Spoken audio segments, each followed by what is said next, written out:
Let's look at this question. We have a cart of mass capital M which is at rest on a frictionless horizontal surface, and this is a bob of the pendulum, right? And that has a mass of small m. Now what happens is that the string breaks and the bob lands in a small hole which you can see over here, a slot basically, okay, but it doesn't fall out, right? And this distance is capital L. Now when this ball lands in this slot, this particular cart will move in some direction, right? So to preserve the center of mass position, it will move in the opposite direction. Okay, we have to find out the displacement of the cart. Let's look at this question. This is my version of a cart over here. Okay, so this bob has a mass m, right? And this distance is capital L. We can see from here that there is no force on the system in x direction, right? There is no force in the x direction. So that means the displacement of the center of mass in x direction has to be 0, because when there is no force, right, then acceleration of center of mass in the x direction is 0. Right, ACOM is the acceleration in x direction. So ACOM is 0, that means initial velocity and the final velocity, both of them are same. But initial velocity is 0, that means final velocity is also 0, right? So that means the position of the center of mass will not change.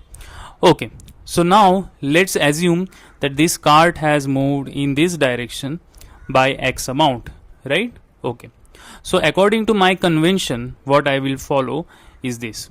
I will take the right direction to be the positive one and the left direction to be the negative one. Okay. So now you can see, let's say the cart has gone by x amount in this direction, correct? But according to the cart, the mass m has gone L amount in this right direction. So overall it has gone right direction by L minus x amount, right? So we can say dxum is nothing but m1 dx1 plus m2 dx2 and so on, divided by m1 plus m2 and so on. Since here only two terms are there, so what I can do here is that dxum is equal to m1 dx1 plus m2 dx2 divided by m1 plus m2, right? So dxum is 0, so that means the numerator of this whole thing should be 0. So m1 dx1 plus m2 dx2 is equal to 0. Okay, so that means m1 dx1 is equal to minus m2 dx2, right? Okay, now what is m1 dx1? See, m1 is the mass of the bob, let's say.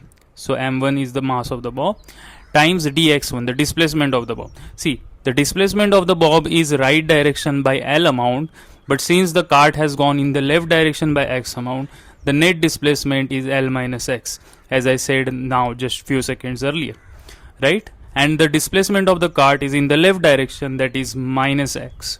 So let's put the values over here. So this will be L minus x is equal to, the cart has a mass of capital M, which is given here. The cart has a capital M mass. So this will be minus capital M into minus of x. Okay, so let's find out this. So this is m into L minus x is equal to m into x. So m into L minus m into x is equal to capital M into x. So x into m plus capital M is equal to small m into L. So x will be small m into capital L divided by small m plus capital M. Okay, so this is the amount of displacement of the cart.